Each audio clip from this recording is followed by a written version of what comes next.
Why do crazy people kill other people? What goes on in their lives? Well, people are trying to find out what was behind that terrible shooting in Washington that left 13 dead. And it looks like he was spending a lot of time watching video games. Well, a new report says he was hearing voices and being treated for mental illness. Charlene Israel has that story. A deadly shooting in the heart of the nation's capital. We have an active shooter on the 4th floor. The FBI says 34-year-old Aaron Alexis was behind the attack.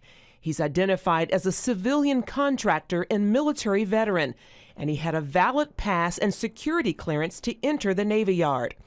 But Alexis's motive is a mystery. Today, authorities are seeking the public's help. We are looking to learn everything we can about his recent movements, his contacts, and his associates. The father of the suspect once described his son as having anger management problems. And it turns out Alexis had a history of disturbing behavior. In 2010, he was accused of recklessly discharging a firearm into a neighbor's apartment. And in 2004, he confessed to shooting out the tires of another man's car. But Alexis was not a loner, and friends were shocked to hear he would go on a shooting rampage. I actually believe that he did that anyway. So he's not that kind of guy to kill people. Former roommates who lived with Alexis earlier this year in Texas say he was a practicing Buddhist, but they also say he was upset with the military since being discharged in 2011. He just was upset with the government about all that, and just very, he just felt slighted by his benefits and by what he was getting each month. Friends also say Alexis was deeply into violent video games and could spend hours playing them. Meanwhile, the deadly shooting has reignited talk about gun control.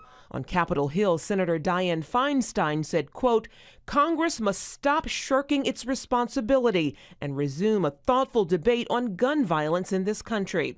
But not everyone agrees. Jessie Jane Duff of Concerned Veterans for America told CBN News that more laws aren't the answer. Gun control laws only allow criminals to get a hold of the weapons, and those that are honorable people, such as like myself, wouldn't be able to defend ourselves. So that is a misnomer. It's just not even a fact-based argument. It's still unclear how Alexis was able to get an assault-style rifle inside the Navy Yard. Security requires guests to pass through turnstiles watched by security guards before entering. Charlene Israel, CBN News.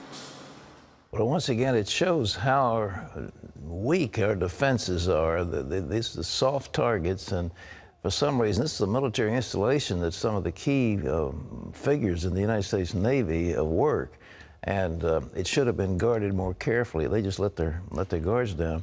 But I agree with Ms. Duff, who said guns are not the problem. The problem is mental illness. This man was mentally ill, and he also was addicted to these violent video games. And those things can become addictive, and they can become life-altering, and they watch that, and suddenly that becomes their reality. And then if he has a little bit of anger, but the fact that he discharged a weapon a couple of times earlier, he should have been locked up. There should have been some order of restraint about him owning weapons.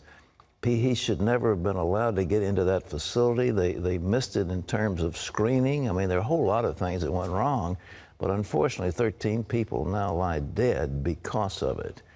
Well, turning overseas, the United States is still working out its response to the crisis in Syria. John Jessup has that story from Washington. Here's John. Pat, Syria's main opposition group is demanding a swift international response after a new report from the United Nations said there is clear and convincing evidence chemical weapons were used in Syria. But the highly anticipated report doesn't say which side is responsible for last month's attack. The U.S. believes the evidence shows it was the Assad regime. The UN report comes after the U.S. struck a deal with Russia to remove Syria's chemical weapons. President Obama has also cleared the way for some aid to assist the rebels. Well, the rains have finally ceased in Colorado. Good news as officials continue to search for the missing from the historic flooding there. Authorities say at least 8 people were killed by the deadly floodwaters. A week of torrential downpours also has left hundreds unaccounted for, and rescue teams are still trying to evacuate some of the victims.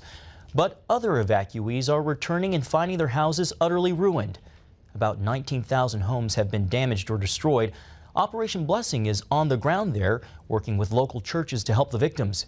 OB crews are also providing much-needed cleanup supplies as well as prescriptions, diapers, and baby formula. It's been so great to have Operation Blessing come to be a part of our community. We just don't have the resources and the wisdom that y'all have. You guys have been in so many different situations and disasters, and this is our first round. So we are so thankful for the wisdom that would come from Operation Blessing and organizations like yours that would bring relief.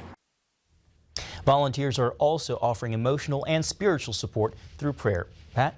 Well, John, the thing is that people want to help, and we're there. You know, the nice thing about Operation Blessing, we're there. When the crisis comes, we're there. We have emergency response teams that almost at the moment something like this happens, they show up.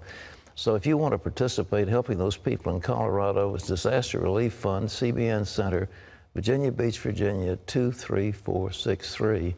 And I might point out, we just don't come in, take pictures, and then leave. We stay and stay and stay. We usually one of the first in, and we almost always the last to leave because we like to help people. There was a good man in the United States Senate who's now retiring, and he will be missed by people like me. So John Jessup has that story. Montana Democratic Senator Max Baucus is trying to simplify the tax code. Political and business leaders agree the code is complicated for individuals and too burdensome for businesses. Baucus is working with his Republican counterpart in the House, Dave Camp of Michigan. Baucus talked about the effort as the Montana Job Summit opened Monday with several thousand politicians, business people, and academics in attendance. Business leaders agree reforming the tax code would help America better compete in the global economy. Heroin use is on the rise. It was once a drug relegated to the homeless and rock stars, but now it's popping up at high school parties in the suburbs. Lori Johnson explains how heroin's popularity is directly related to the increase in prescription drug abuse.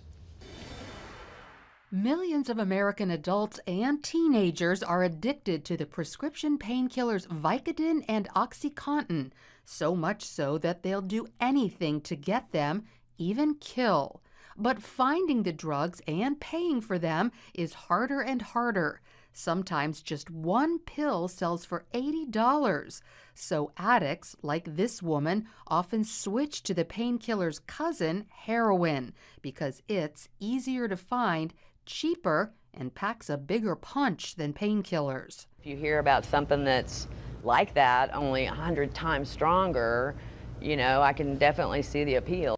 But the appeal fades quickly. Soon it takes more of the drug to get the same high, that feeling that becomes the only thing in life that matters. It's horrible. It's horrible because you don't want to do it anymore, but you just don't really have any choice. Rehab centers report a rise in heroin abusers, especially ones from middle-class homes, because heroin has become more available in places you'd never expect. It's cheaper for kids. I mean, that, you know, because that's the question you ask. Why did you start with heavier drugs than alcohol? And most of them tell you it's easier to get than alcohol. Therapist Linda Mintle says there's only one way to break the bondage of heroin addiction. This is not about willpower. You cannot will yourself off of this type of biological pull that is in the brain. So you really need to have something bigger than yourself, and the transcendent power of God, the relationship with Christ, who is in you, who can help you, who can strengthen you to do all things, is absolutely necessary in any addiction treatment. Mindel says people can die from a heroin overdose the very first time they use it. She recommends parents talk to their kids about the dangers of heroin and intervene if they see changes in their child's personality, weight, friends, or schoolwork. Lori Johnson, CBN News. A growing number of drug-resistant superbugs are urgent threats to the public health in the United States. That's a warning from the Centers for Disease Control. Two of the worst threats include gonorrhea that's resistant to antibiotics and a bug that causes potentially life-threatening diarrhea. The bugs have been developing more resistance to drugs over time, and future drugs also may not be effective. The right diet, along with exercise and keeping stress under control, might actually help reverse the aging process. The study from the University of California at San Francisco found that a plant-based diet focused on vegetables, along with other changes, could actually affect telomeres. Those are part of the chromosomes that affect how cells age. Dr. Dean Ornish headed up the study. He says it's not the fountain of youth, but it is a step in the right direction. Pat, you're an excellent example of someone who's strong and healthy. What do you think is the secret to living long? Well, it's choosing your ancestors wisely. That's the way. That's how it starts. Thank you for that tidbit.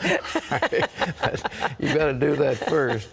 But these telomeres, they're a line of chromosomes, and they just chop off as you age, and when they chop, the ability to recreate the cells goes away. That's why this resveratrol was so hot, that it was supposed to bolster the telomeres, and I think the whole idea of plant-based, beans and corn and vegetables, fresh vegetables and fruits. Our diet, Terry, is awful. And I've been talking about this high fructose corn syrup. Laurie did a study, went out and talked to people. He said, oh, no, that's not a problem. Now there's a new study coming out of Harvard, I believe, that says, yes, there's a definite link. Oh, surely there's a problem. Between, but this stuff is not just like 1 sugar gram versus another sugar gram. These things have funny effects on people. And they've got what they call the metabolic syndrome, and it's something that is it causes high blood pressure, and it causes insulin resistance. So your body, can't control the insulin, and it demands more and more insulin, and the insulin is flowing into your body, and this is causing diabetes. And so you've got all these terrible consequences of this stuff, and most of it is based by what we eat. So, in any event, yes, John, I'm going to live to be 100, so you just mark my word. Egyptian security forces have retaken a town that's been ruled by radical Islamists since July 3rd.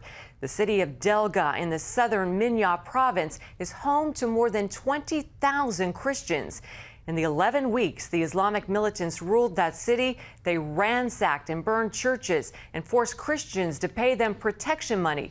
At least 2 Christians who refused to pay the Islamic jizya tax were killed. One of the churches that was burned is believed to be more than 1,600 years old. The security forces arrested 56 people for assaults on police forces, as well as attacks on government and religious institutions.